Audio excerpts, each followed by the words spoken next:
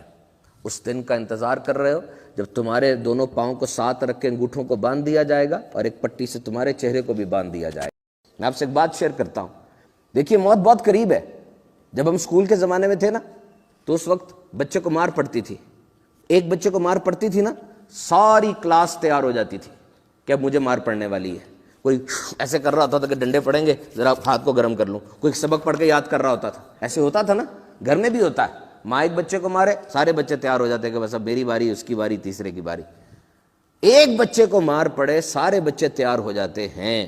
تو مجھے بتائیے ایک جنازہ اٹھتے دیکھ کر ہم کیوں نہیں سب تیار ہوتے؟ مار تو اس کو پڑی، باقی کو پڑے نہ پڑے، جنازہ جو اٹھا کیا آپ کو پیغام نہیں دے رہا؟ ایک زمانہ ہوتا تھا، یقین کیجئے جنازے میں جو لوگ ہوتے تھے نا، جنازے میں جو افراد ہوتے تھے، اتنا دکھ، اتنا عبرت اور ایسی کیفیت ہوتی تھی کہ پتہ نہیں چل رہا ہوتا تھا کہ مرنے والا کس کا بھائی ہے کس کا باپ ہے۔ سب کے سب پریشان اور دکھ میں ہوتے تھے۔ اور آج کیا حال ہے آپ دیکھیے، یہ وہ حادثہ ہے موت جو روز تیری آنکھوں کے سامنے ہوتا ہے، یہ وہ اعلان ہے جو تو بار بار سنتا ہے لیکن تو جاگتا نہیں ہے، یہ وہ حقیقت ہے جو اٹل ہے۔ یاد رکھو موت کی 100% گارنٹی ہے، تم اس کی تیاری نہیں کرتے۔ زندگی کی کوئی گارنٹی نہیں ہے اور دن رات اس کے پیچھے پڑے رہتے ہو۔ ایک دن آئے گا جب اکاؤنٹ ختم ہو جائیں گے۔ ایک بندہ تھا دودھ کا کام کرتا تھا بہت زیادہ، چائنا گیا تھا لیور ٹرانسپلانٹ کرانے، ٹرانسپلانٹ کروایا، ٹرانسپلانٹ فیل ہو گیا، مر رہا تھا۔ بہت دودھ کا کام تھا اس کو، پتہ نہیں کتنے لاکھوں لیٹر دودھ بیچتا ہوگا۔ بالکل کچھ دیر پہلے اس کے منہ میں انہوں نے دودھ کے کچھ قطرے ڈالے، یہاں سے ڈالے اس طرف سے باہر آ گئے۔ ہمیں واضح طور پہ لگا کہ اس کے کھانے والا جو اکاؤنٹ ہے رزق والا وہ شاید بند کر دیا گیا ہے، اور چند ہی لمحوں کے بعد اس کی موت ہو گئی۔ جب وہ وقت آ جائے گا نا، خدا کی قسم کروڑوں اربوں کھربوں روپے دے کر ایک سیکنڈ بھی نہیں خرید سکو گے۔ یہ گھڑی کی ٹک ٹک کو مذاق نہ سمجھو، یہ کلہاڑی کے وار ہیں جو زندگی کے درخت پر کیے جا رہے ہیں۔ اس دن کا انتظار کر رہے ہو جب تمہارے دونوں پاؤں کو ساتھ رکھ کے انگوٹھوں کو باندھ دیا جائے گا اور ایک پٹی سے تمہارے چہرے کو بھی باندھ دیا جائے گا۔